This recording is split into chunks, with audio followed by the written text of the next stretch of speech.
അല്ല, ഞാൻ നാട്ടിൽ CET പഠിച്ചത്, ഇൻഡസ്ട്രിയൽ എഞ്ചിനീയറിംഗ് പഠിച്ചത്. അപ്പോൾ നമ്മുടെ ആ ഒരു സിലബസിൽ already supply chain related topics ഉണ്ടായിരുന്നു. അതിൽ ഒരുപാട് കാര്യങ്ങൾ പഠിച്ചിട്ടുണ്ട്. പക്ഷേ എനിക്ക് സ്ട്രൈക്ക് ചെയ്തത് സപ്ലൈ ചെയിൻ എന്ന് പറയുന്ന ടോപ്പിക്കാണ്.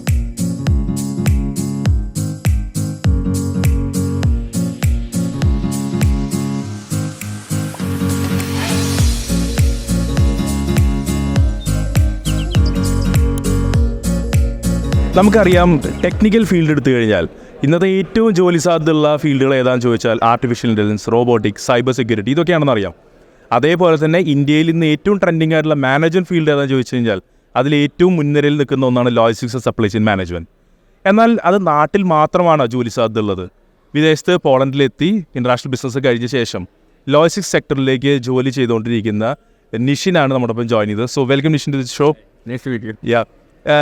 ഇത് ഈ ഒരു ലോജിസ്റ്റിക്സിൻ്റെ ഫീൽഡിലേക്ക് എൻ്റർ ചെയ്യണമെന്ന് ആഗ്രഹിച്ച് തന്നെ വന്നതാണോ, അത് യാദൃശികമായിട്ട് ഇൻഡസ്ട്രി ബിസിനസ് കഴിഞ്ഞപ്പോൾ ഇതിലെത്തിയതാണോ? അല്ല, ഞാൻ നാട്ടിൽ CET പഠിച്ചത്, ഇൻഡസ്ട്രിയൽ എഞ്ചിനീയറിംഗ് പഠിച്ചത്. അപ്പോൾ നമ്മുടെ ആ ഒരു സിലബസിൽ already supply chain related topics ഉണ്ടായിരുന്നു. അതിൽ ഒരുപാട് കാര്യങ്ങൾ പഠിച്ചിട്ടുണ്ട്. പക്ഷേ എനിക്ക് സ്ട്രൈക്ക് ചെയ്തത് സപ്ലൈ ചെയിൻ എന്ന് പറയുന്ന ടോപ്പിക്കായിരുന്നു. അങ്ങനെ ഓപ്പറേഷൻസ് റിസർച്ച്, ഓപ്പറേഷൻസ് മാനേജ്മെൻറ്റ്, പിന്നെ സപ്ലൈ ചെയിൻ എന്ന് പറഞ്ഞിട്ട് തന്നെ ഒരു സബ്ജക്റ്റ് ഉണ്ടായിരുന്നു. അപ്പോൾ എനിക്കത് സ്ട്രൈക്കായി. ഞാൻ പിന്നെ ഇവിടെ ഇൻ്റർനാഷണൽ ബിസിനസ് എടുത്തപ്പോൾ അതിൻ്റെ സിലബസിലും ഇതിൻ്റെ ടോപ്പിക്ക് പഠിപ്പിക്കുന്നുണ്ട്. അപ്പോൾ ഇൻ്റർനാഷണൽ ബിസിനസ്സിൽ മെർജേഴ്സ് ആൻഡ് അക്വിസിഷൻ പഠിപ്പിക്കുന്നുണ്ട്, സപ്ലൈ ചെയിൻ പഠിപ്പിക്കുന്നുണ്ട്, അത് കുറേ ജനറൽ ടോപ്പിക്സ് പഠിക്കുന്നുണ്ട്. അപ്പോൾ ഞാൻ അതിലൊന്നും കൂടി സ്പെഷ്യലൈസ് ചെയ്തിട്ട് പഠിച്ചതും ഈ സപ്ലൈ ചെയിൻ്റെ ഒരു ടോപ്പിക്ക് മാത്രമാണ്.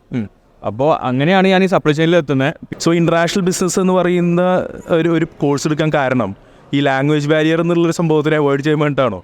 അതെ. ഇവിടെ വരുമ്പോൾ നമുക്ക് ലോക്കൽ ലാംഗ്വേജ് കുറച്ച് അത്യാവശ്യമാണ്. ഈ എഞ്ചിനീയറിംഗ് അങ്ങനത്തെ ഫീൽഡൊക്കെ നോക്കുമ്പോൾ. അപ്പോൾ മാനേജ്മെൻ്റ് ആകുമ്പോൾ നമ്മളെപ്പോഴും കോർപ്പറേറ്റ് രീതിയിലാണ് വർക്ക് ചെയ്യുക, അതായത് കോർപ്പറേറ്റ് ഓഫീസുകളിൽ വർക്ക് ചെയ്യുക. അപ്പോൾ അവിടെയുള്ള എല്ലാവരും ഇംഗ്ലീഷ് സംസാരിക്കും. അതേപോലെ നമ്മൾ വർക്ക് ചെയ്യുന്ന ടീംസും മൾട്ടി കൾച്ചറൽ ടീംസ് ആയിരിക്കും. അതായത് ഈ പോളിഷുകാർ മാത്രമല്ല, അല്ലെങ്കിൽ ഇവിടുത്തെ ഒരു നേറ്റീവ്സ് മാത്രമല്ല. അപ്പോൾ മൾട്ടി കൾച്ചറൽ ടീംസ് ആകുമ്പോൾ അവിടെ ഇംഗ്ലീഷ് എന്തായാലും നിർബന്ധം. അപ്പോൾ നമുക്ക് ചിലപ്പോൾ ഇവരെക്കാട്ടിലും ചില പോയിന്റ് നമുക്ക് തോന്നുന്നു ഇവരെക്കാട്ടിലും ഇംഗ്ലീഷ് നമുക്കറിയാം. കാരണം ഇവർ പറയുന്നത് ചിലപ്പോൾ നമുക്ക് മനസ്സിലാവില്ല.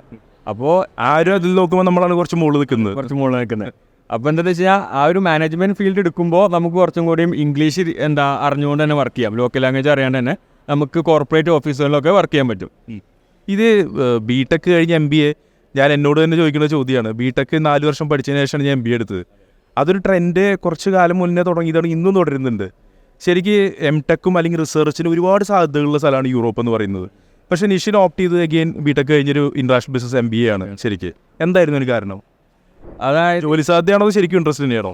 ജോലി സാധ്യതയാണ് ബേസിക്കലി നോക്കിയത്. അതായത് ഇവിടുത്തെ മാർക്കറ്റിലൊന്ന് എൻട്രി ചെയ്യാന്നുള്ളൊരു ഉദ്ദേശമാണ് നമുക്ക് ഉണ്ടായിരുന്നത്.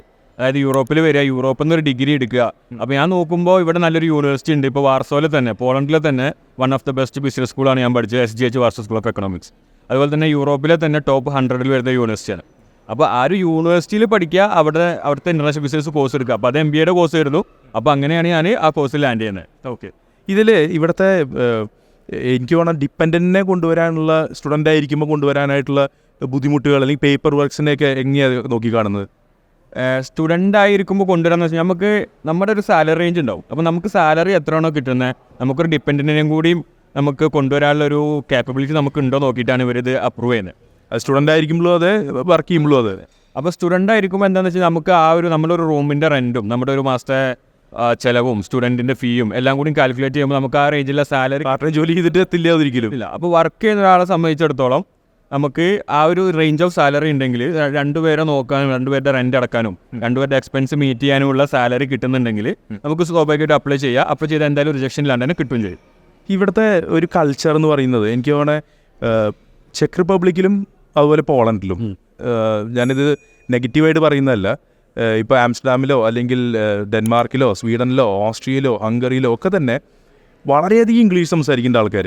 ഇവിടെ ആൾക്കാർക്ക് ഇംഗ്ലീഷ് അറിയുന്നതിൻ്റെ അളവ് കുറവാണ് ഈ 2 രാജ്യങ്ങളിൽ. എന്നിരുന്നാലും ആൾക്കാർ വളരെ ഫ്രണ്ട്ലിയാണ്. അതായത് ഹെൽപ്പ് ചെയ്യാൻ തയ്യാറായിട്ടുള്ള ആളുകളാണെന്ന് തോന്നി. എങ്ങനെ തോന്നിയിട്ടുണ്ടോ? അത് ഞങ്ങൾ കുറച്ച് ദിവസത്തേക്ക് മാത്രം വന്ന ആളുകൾ എന്നുള്ളതിലേക്കുള്ള അഭിപ്രായം മാത്രമാണോ അത്?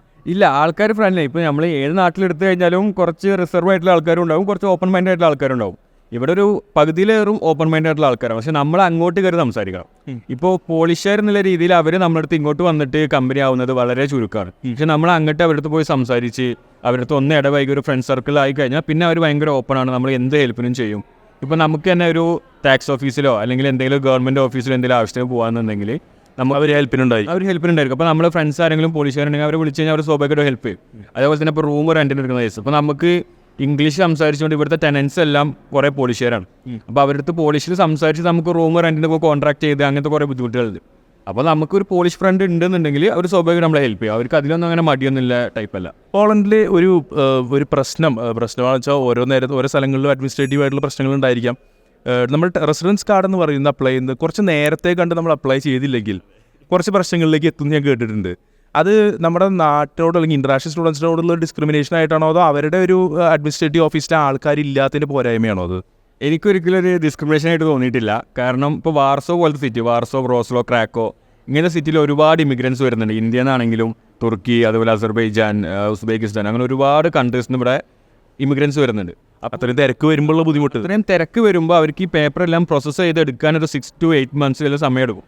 അപ്പോൾ അതുകൊണ്ട് നമ്മുടെ കാർഡ് തീരുന്നതിൻ്റെ ഒരു 6 മാസം മുന്നെങ്കിലും നമ്മൾ പ്രോസസ്സ് സ്റ്റാർട്ട് ചെയ്താലേ കാർഡ് തീർന്ന് ഒരു 1-2 മാസത്തിലുള്ള കാർഡ് കിട്ടുള്ളൂ, നമ്മുടെ പുതിയ കാർഡ് കിട്ടുള്ളൂ.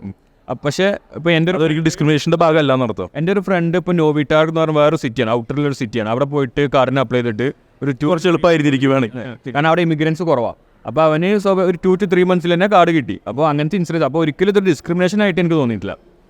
ഇത് എല്ലാ കാര്യത്തിനും 2 വശങ്ങളുണ്ട് എന്ന് പറയുന്ന ഒരു പോലെയാണ്.